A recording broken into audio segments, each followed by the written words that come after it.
ನಿಮ್ಮ ಆಲೋಚನೆ ಸುಯೋಜಿತ, ಸುವ್ಯವಸ್ಥಿತವಾಗಿರಲಿ. ಅದು ಅಡ್ಡಾದಿಡ್ಡಿ, ಎರ್ರಾಬಿರ್ರಿ ಆಗುವುದು ಬೇಡ.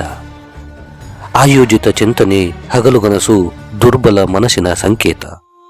ನಿಮ್ಮೆಲ್ಲ ಆಸೆ, ಅಪೇಕ್ಷೆ, ಸುಳ್ಳು ಹೇಳುವ ಆಲೋಚನೆಗಳು ಹುದುಗಿರುವ ನಿಮ್ಮ ಅರೆ ಪ್ರಜ್ಞಾವಸ್ಥೆ ಮನಸ್ಸನ್ನು ಅದು ಹಿಡಿತದಲ್ಲಿ ಇಡುತ್ತಿಲ್ಲ ಎಂದು ಸೂಚಿಸುತ್ತದೆ. ಅದರ ಬದಲಿಗೆ ಅವುಗಳು ನಿಮ್ಮನ್ನು ಹತೋಟಿಯಲ್ಲಿ ಇಟ್ಟುಕೊಂಡಿರುತ್ತವೆ. ನಿಮ್ಮ ಜಾಗೃತ ಮನಸ್ಸು ಸಂಪೂರ್ಣ ಕ್ರಿಯಾಶೀಲವಾಗಿರಲಿ, ಪರಿಪೂರ್ಣ ಪ್ರಜ್ಞೆ ಆಳಲಿ. ತನ್ನ ದಾಸ ಅರೆಪ್ರಜ್ಞೆ ಮನಸ್ಸನ್ನು ಹಿಡಿದಿಟ್ಟ ಮಾಲೀಕನಂತಿರಲಿ. ನಿಸ್ತೇಜರಾಗಿ, ಸೋಮಾರಿಗಳಾಗಿ ಹಗಲುಗನಸಿನ ಸ್ಥಿತಿಗೆ ಹೋದರೆಂದರೆ ಜಾಗೃತ ಮನಸ್ಸಿನ ಮೇಲೆ ಅರೆಪ್ರಜ್ಞೆ ಮನಸ್ಸಿಗೆ ಹತೋಟಿ ಕೊಟ್ಟಂತೆ. ಆದ್ದರಿಂದ ಆ ಕ್ಷಣದಲ್ಲಿ ಅಗತ್ಯ ಬೇಕಾದ ಆಲೋಚನಾ ಲಹರಿಗಳಷ್ಟೇ ನಿಮ್ಮ ಮನಸ್ಸಿನಲ್ಲಿ ಹರಿದಾಡಲಿ. ಅನಗತ್ಯ ನಿಷ್ಪ್ರಯೋಜಕ ಚಿಂತನೆಗಳಲ್ಲಿ ನಮ್ಮ ಬದುಕಿನ ಬಹುಸಮಯ ಪೋಲಾಗಿ ಬಿಡುತ್ತದೆ.